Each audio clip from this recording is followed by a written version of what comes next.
I'm going to Kansas City, Kansas City, here I come. I'm going to Kansas City, Kansas City, here I come. They got a crazy way of singing there, and I'm gonna get... Welcome to a new edition of the Neon Jazz interview series with Kansas City-based jazz vocalist Deborah Brown. During our second interview since we've been doing Neon Jazz, the KC icon opened up and spoke about a great many things going on in her life, like her latest 2016 recording with Polish saxophonist Sylwester Ostrowski called Kansas City, Here I Come. She is working with the American Jazz Museum these days to further the reach of KC Jazz around the globe, and she talked about her life well lived in jazz. It's included plenty of globe-trotting, many stories with legends, and how she made her way out of Kansas City and back, along with many sparkling points in between. She's a radiant soul with one of the finest jazz voices to ever grace the collective idioms. So get to know her and dig this interview, my friends. Thank you for taking some time out. It's great to talk with you again. Great to talk with you, too. Good. Let's go ahead and dive in here. I'm very curious. Are you in Poland now? No. I'm back in Kansas City right now. You're back. Okay. So I guess I want to know what's been going on lately. I know that you were in Poland for a little while. Give me an idea of what's been going on with you lately. Okay, so what happened was in the springtime, we had some visitors here in Kansas City from Poland. It's part of my Polish team, saxophonist Sylwester Ostrowski, and also another team member. They both came to Kansas City, and we had a meeting with several people here in Kansas City. You know, that's what we do. We play jazz concerts in different places around Europe, and also he's been here and played here in Kansas City at the Blue Room. So, but what made this last tour so interesting was he was so excited and has been in promoting Kansas City jazz.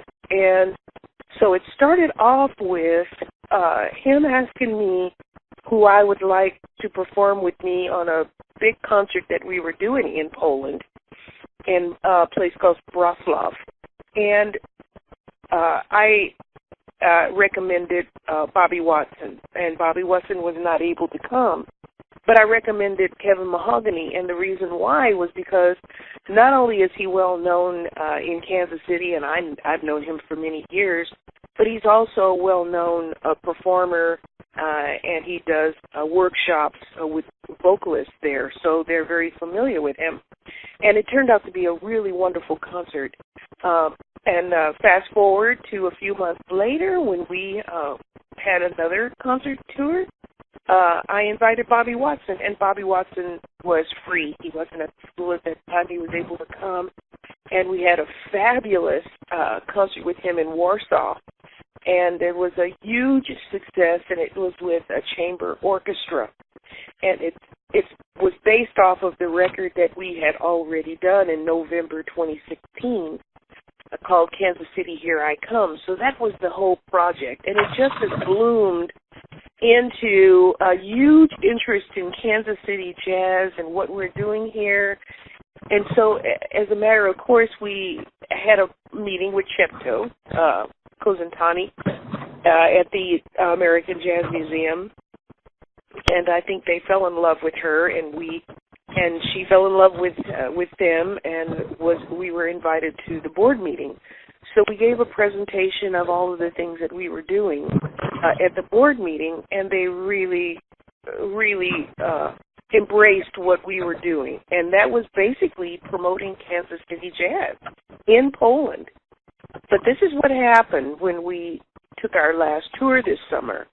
We went to the Mozart House in Vienna and performed there with our string section and with our jazz trio made up of American musicians, and myself and a Polish musician, Sylwester Ostrowski.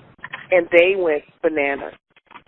They want to open up some kind of cooperation with the museum in Kansas City through the museum at the Mozart Museum. So we did a project called Charlie Parker Meets Mozart, and we did a performance there in the Mozart Museum.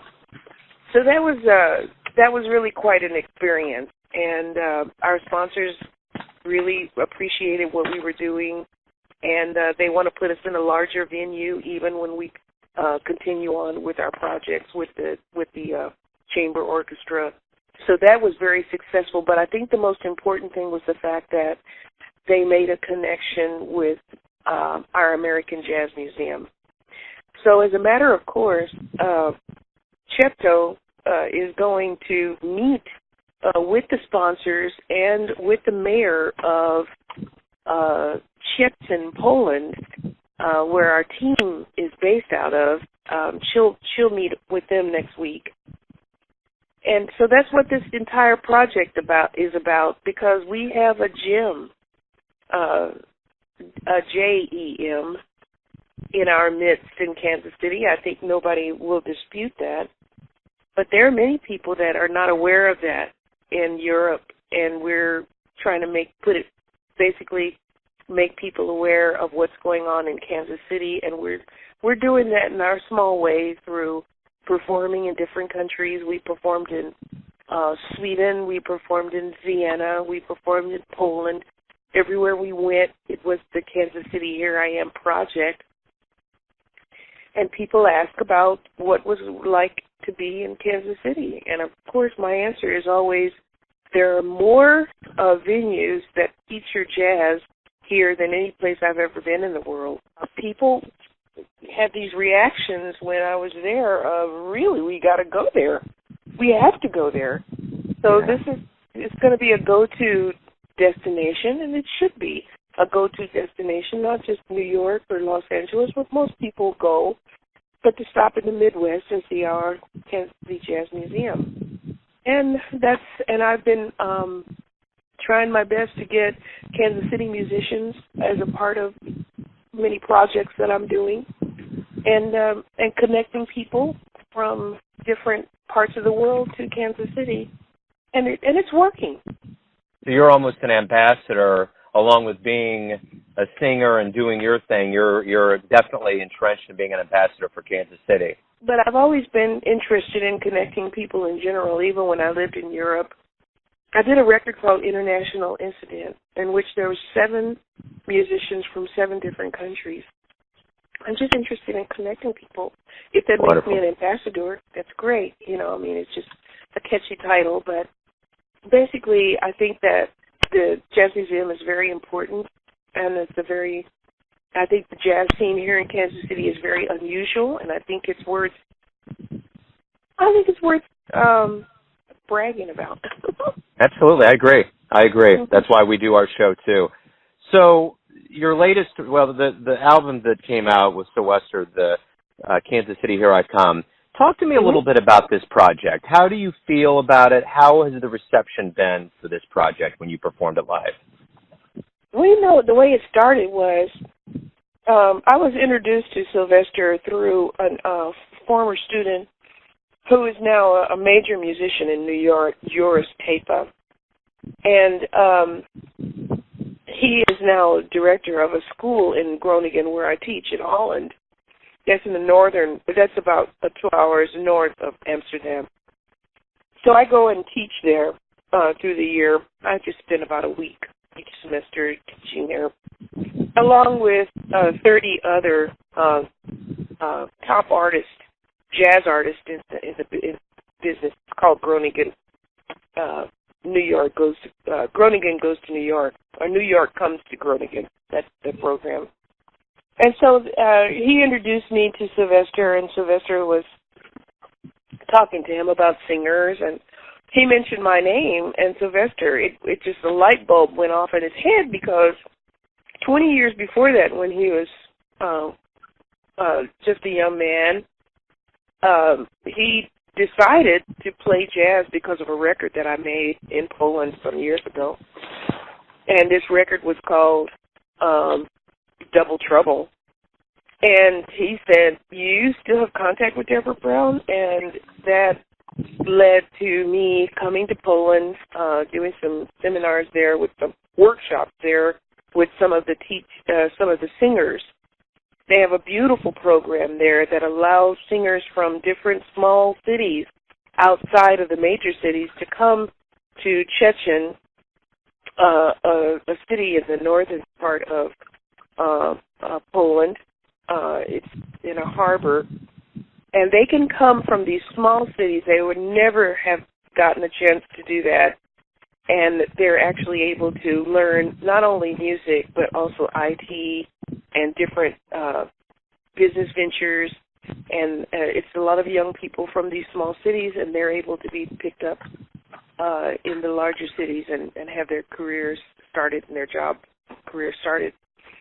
So that's how I met him. And then it just began to be this love affair with Kansas City because I started talking about that. And I've always done that. As a matter of fact, when I've talked about Kansas City to many other people like Bram Winans and Jurgen Welgens, who've been here in Kansas City for many years, these were students from the school that I taught at when I lived in Poland.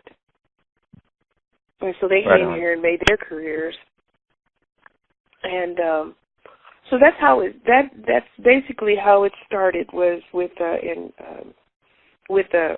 colleague introducing me to Sylwester. And from that point, we started thinking about Kansas City. He said he wanted to do a project and a CD. And I thought, well, you know what? Because many of the singers in what we call the East Bloc countries, they love the jazz music. And they're really supporting our jazz artists right now. They're more popular almost in European venues right now. The Americans appearing in festivals and just generally touring in the East Bloc countries. Well, I thought, if they like jazz so much, why are they still singing Ella Fitzgerald verbatim, or Sarah, or they're doing all of the music that they did from the 40s. But I said, maybe there's a different way that I could record some songs that they're very familiar with, so they'll see that it's okay to change these songs into maybe a new way of presenting them. So that's how the project started. I just didn't realize how big it was going to get, because what happened was our CD began to get bigger and bigger. First of all, we started with the quartet, which was with Sylwester and with Rob Bargat on piano and with Esiet Okun Esiet, who's a major bassist on many records and based in New York. Also, Newman Taylor Baker, who's also based in New York and played with fantastic musicians. They're very active. It started with that, and then we had the Leopoldinum Chamber Orchestra to join us for 3 numbers. And all of a sudden it just mushroomed into this project that a magazine publisher heard, and we got elected to be their representative band in Poland for the year. So our record has had major success in Poland, and top honors there because it is so widespread. Their publicity, people read the newspapers and magazines a lot there. It's not just online publishing. And so that also helped a lot. And then we had radio. It's almost like the support that the country western artists get here, that's the kind of support that the jazz public gets in Holland. So the record is done phenomenal there. Wow. And it's just that's just kind of how it unfolded. Wonderful.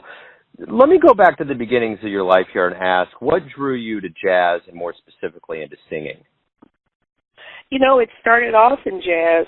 I remember being in a basement of a rehearsal hall with the New Breed Orchestra, and my mom was a pianist, a classical pianist, but she taught me a jazz tune. She taught me The Nearness of You, and she wanted people to hear me sing that, and she knew a big band in town. She knew about Eddie Baker and the New Breed Orchestra, and they were doing a performance. I think it was in a church basement or in a community basement, and I sang my song as the very last song of their performance.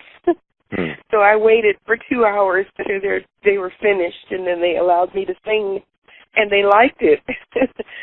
So I actually started off in jazz, and it just kind of blossomed from there. I thought I was going to be a classical singer. I graduated from school. One of my teachers at high school had me volunteer as an usher for the lyric opera, which I really adored. That was when it was over on 47th and Truce. They had the lyric opera there. And so that was a really big education for me to see all the operas that were there. And then in college, I got a little scholarship to go to school there, and I continued on with my education. And then I met some jazz musicians and started learning how to put charts together and writing out my own charts and arrangements, and I learned that in college. And I got a job in the summertime, and that kind of whet my appetite for continuing on the music business. That's kind of a shortened version. I got my start at Six Flags over Mid-America in St. Louis, out of St. Louis. And that was 5 shows a day, and it was a real professional job, and you had to sing and dance and go through all the pitfalls of being in the business. It was a very tough show. But after that, I felt like I was ready, but my parents wanted me to continue my education, which I did. However, I got a job from an ad in a newspaper after that, and I worked down at the Hilton Hotel overlooking the airport. And I went on the road after that, and I never looked back from that. That's how I started off in jazz, and I really got off the trying to be a classical singer. I just fell into the jazz music and popular music at that point. You moved overseas for a little while. When did that happen, and what spurred that notion to go overseas? I had been working in Las Vegas with George Carlin, the comedian, and I warmed up his show, and I wanted to go somewhere after that. I took a cruise ship and worked on the cruise ship for a little while and trying to figure out what I wanted to do next. And eventually, a girlfriend of mine went to Japan for a while, and I thought, oh my goodness, I never thought about going that far. So I asked her for the connections to go to Japan, and I got that connection. And I went, but that was far too foreign for me. So I decided to take a vacation. I had another friend that was a singer, and she went to Europe, and so I went over to visit with her and see what it was like in Europe, and I fell in love with it. And I came back, packed my stuff up, and moved over there. And that was in 1984. So that's how that started. And I started working with people in Europe, and I had not realized that all the jazz greats were there. So I could work with Clark Terry.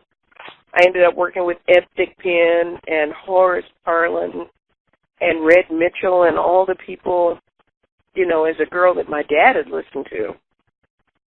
So that was Benny Bailey. I mean, all those jazz greats who are gone now. That's how I got my start with. I got my start with them starting in 1985 in Europe. So I stayed there for 10 years. I had a lot of experiences there. I made a lot of records. And that's basically how I got to Europe, by going on vacation and basically ended up staying. Vacations are very important. Yes, absolutely. So what were the opportunities like during that 10 years there versus the way the opportunities came for you here? Were they better? Was there bigger crowds? What was the difference? Well, it was vastly better because there was so much activity on the club scene, on the theater scene. Jazz had moved into the theaters eventually, So you had tours where you could go from one theater to the next, and you could work with people like Horace Parlin, Ed Thigpen, and Brad Mitchell, and you could work with, being a guest at a festival in another country with Clark Terry, or even played in Germany with Roy Hargrove and different people like that. I played opposite Joshua Redmond, as well as there I go, James Moody at the Ronnie Scott's in London. I mean, it is just it was so. I think the area is just so concentrated, and there's such a vast interest in jazz in Europe, and it still is. The younger players are coming up now. There's still a lot of experience to be had there, and so that is the reason why so many artists, jazz artists, have to go to Europe, because that's how we make our living. And even though there are so many places here in the United States to play, the difference is that our area is so vast. And the good thing about that is that no matter what music you play, there's going to be a circle of likewise musicians that also play that kind of music. So there's a circuit. So in jazz, you've got straight ahead, you've got avant-garde, you've got the pianist and the piano, interesting lyric type singers. You have that circuit. You've got all kind of circuits here. So it's vast. So there are many places to play in the United States as well. And it's just that you can play with your heroes much more easily in Europe. I'll say that. What countries did you play in Europe, and even in the Eastern Bloc? What countries have you been in? So this is how my career works. I'll answer it in this way. I have generally 5 teams working around the world for me, and that would be London and Spain is one team. Holland is another team. Poland is one team. Sweden is one team. Russia is another team. And through all 5 of those different teams, we could appear in different countries, but basically they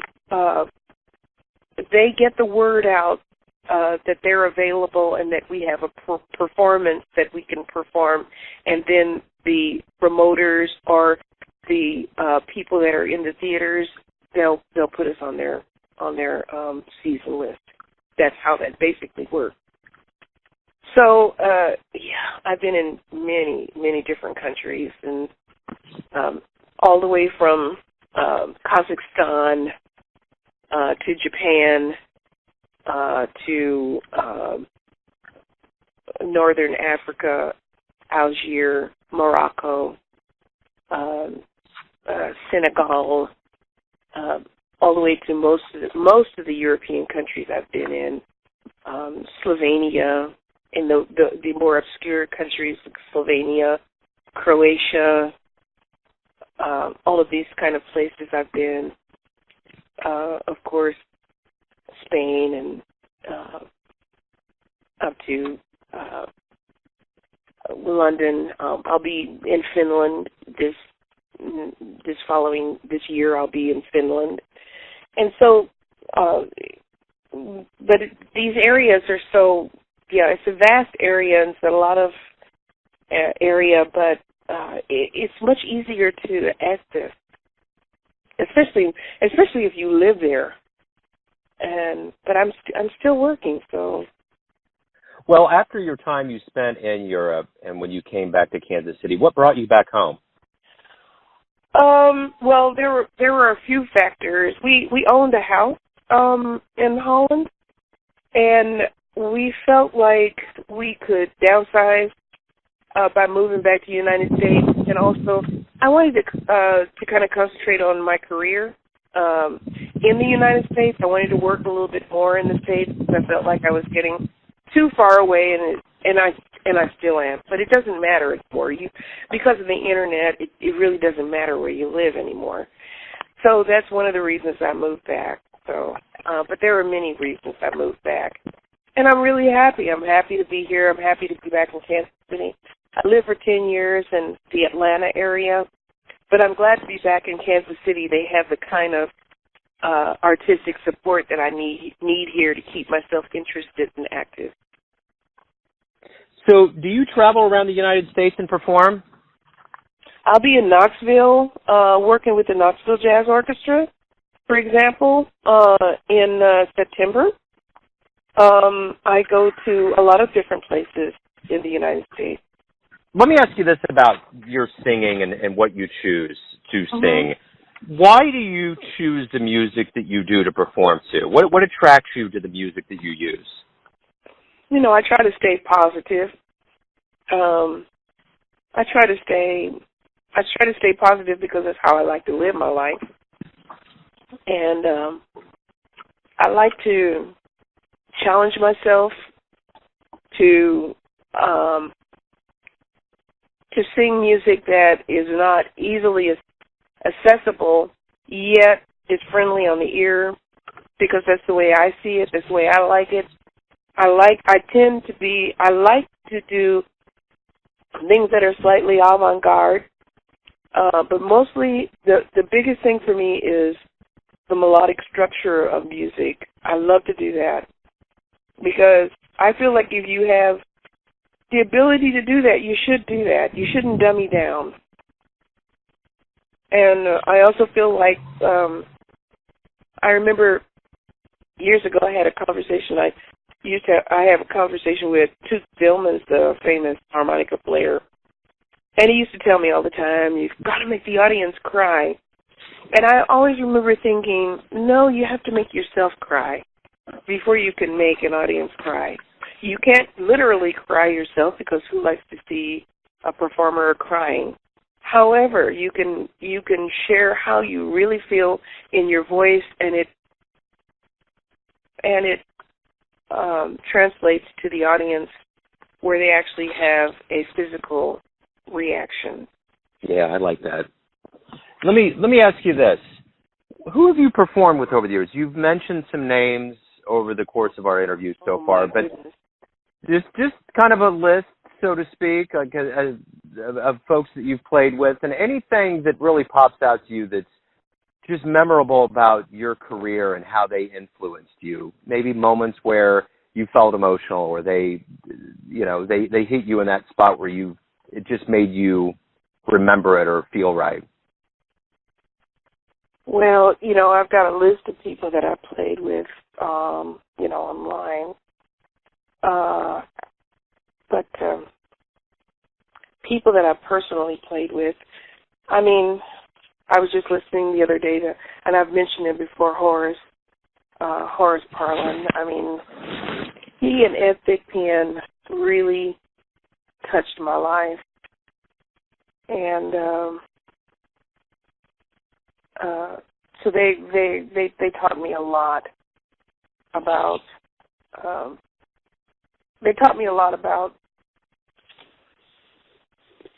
feeling in the music. I mean, it's nothing like playing with those jazz legends. I mean, I mentioned all the people that I had before, but Johnny Griffin is another one. Johnny Griffin was what they called him. He was called the Little Giant, and he truly was, because he played with Monk. He played with so many different people, and just listening to them tell stories, it just enhanced how people felt about the music and what was important to them.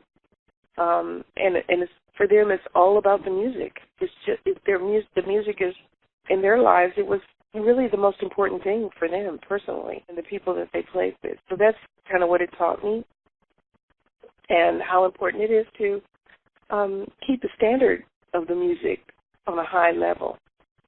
I'm not saying I have a lot to learn still. However, they taught me how to go for it, and I really appreciate that. I learned from let's see, I've worked with a lot of different people. Michel Legrand, he's all about the music as well.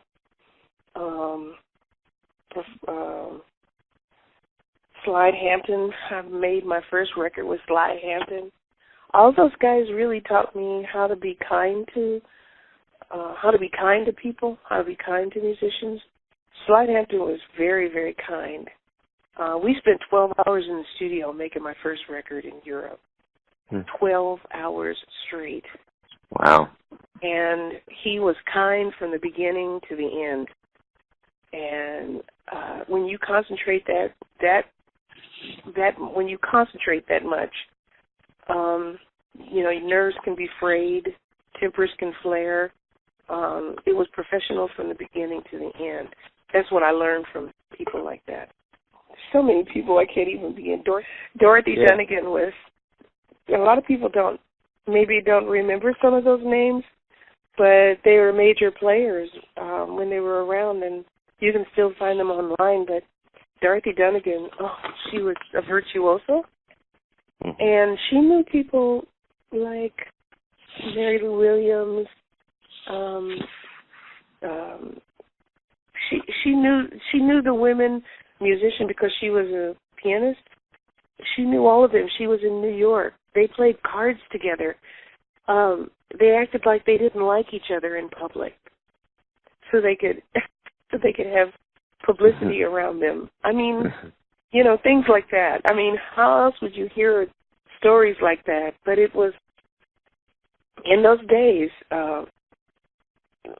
The funny thing about the musicians in those days, they had what you call a pecking order, and that was the most frustrating thing about musicians of that era, is the pecking order, or what they call who is going to be on the marquee, the top name on the marquee.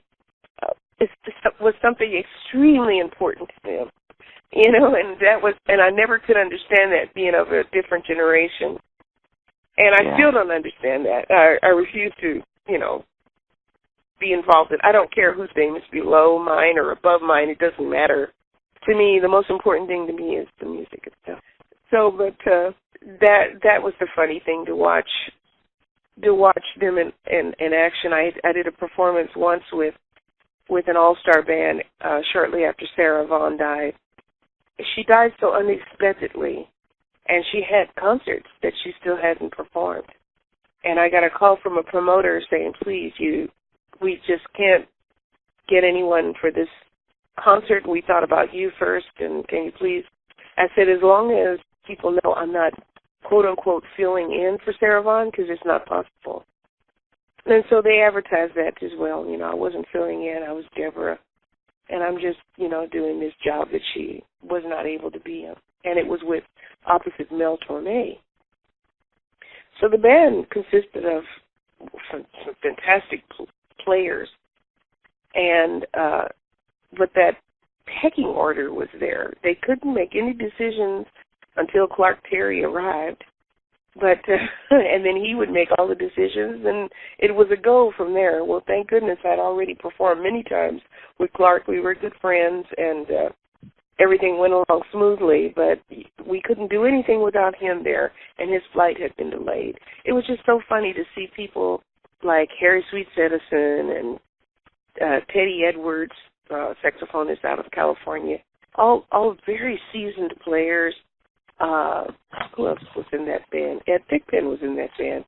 Jimmy Woody, who played with Duke Ellington, was in that band.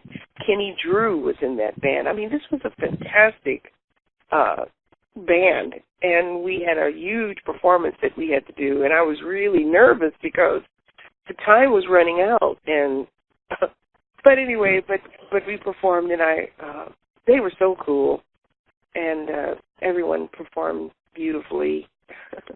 Beautiful. Nice memory. Well, let me ask you this: for all of the fans that you have around the world and all the years that you performed, what has been a fan comment or note that you've gotten that's been real memorable for you? I can think of so many comments, but I had one recently that I thought was so touching. That question kind of threw me off a little bit. I'd have to really sit and think about that for a minute.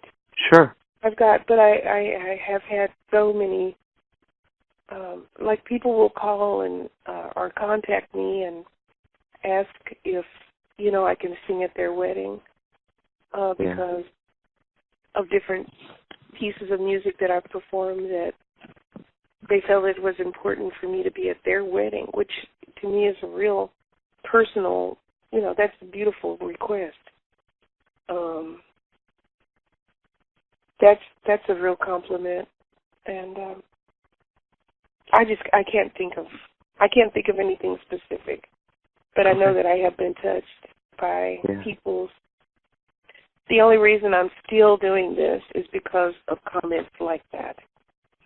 Otherwise, I would have stopped. But I feel like it's something that people. I feel grateful that I'm able to sing. I feel grateful because I realize that I feel like everybody can sing, but not to the point where it maybe affects a person's life or touches people to such a degree that they continue to think about it. So I feel that it's a special. I feel like there's something special about it, and I don't take that for granted. Yeah. So Beautiful. it makes me continue because many times I've thought about stopping because I feel like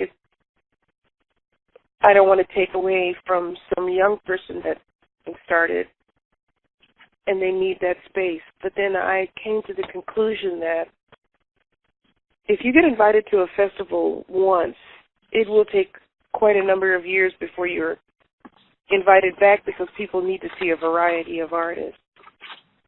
So I don't feel like I'm taking up space, and that's why I also continue. Right on.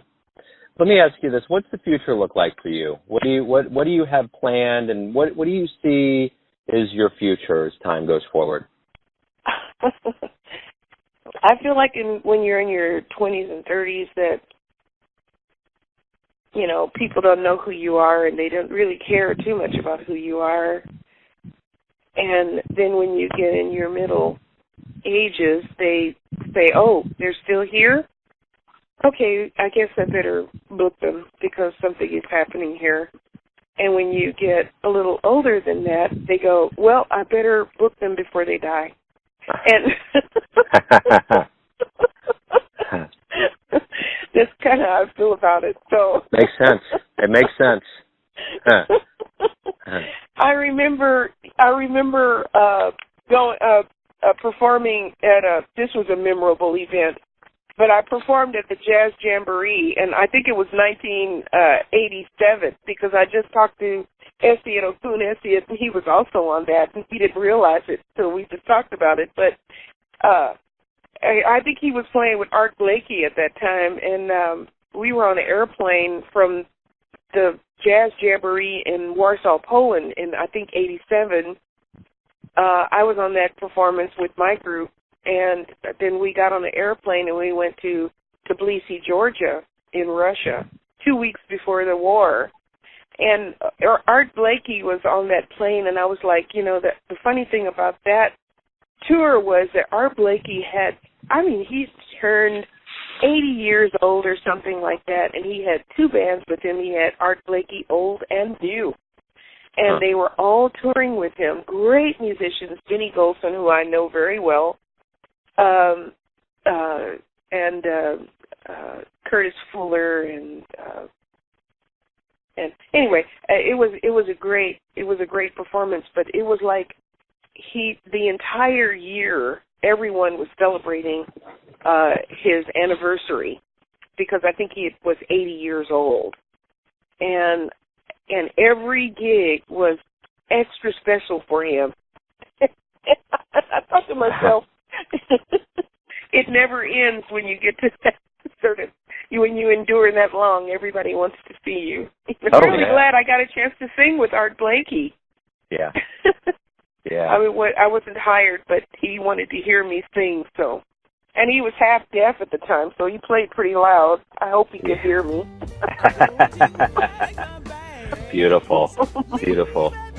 Well, Deborah, I think that's a perfect way to wrap everything up. I think you've answered everything that I asked and that I wanted to know, and I appreciate it. It's great to catch up with you again. Good luck with everything. Thanks again. And thank you, Joe. Thanks for listening and tuning in to another Neon Jazz interview, where we give you a bit of insight into the finest players in Chicago, Kansas City, and spots all over the world, giving fans all that jazz. And thanks to Deborah for all of her time, her music, and her stories. If you want to hear more interviews, go to Famous Interviews with Joe Domino on the iTunes Store. Visit neonjazz at youtube.com. And for everything Neon Jazz, go to the neonjazz.blogspot.com. Until next time, enjoy the jazz, my friends. I'm gonna get me some. Neon Jazz.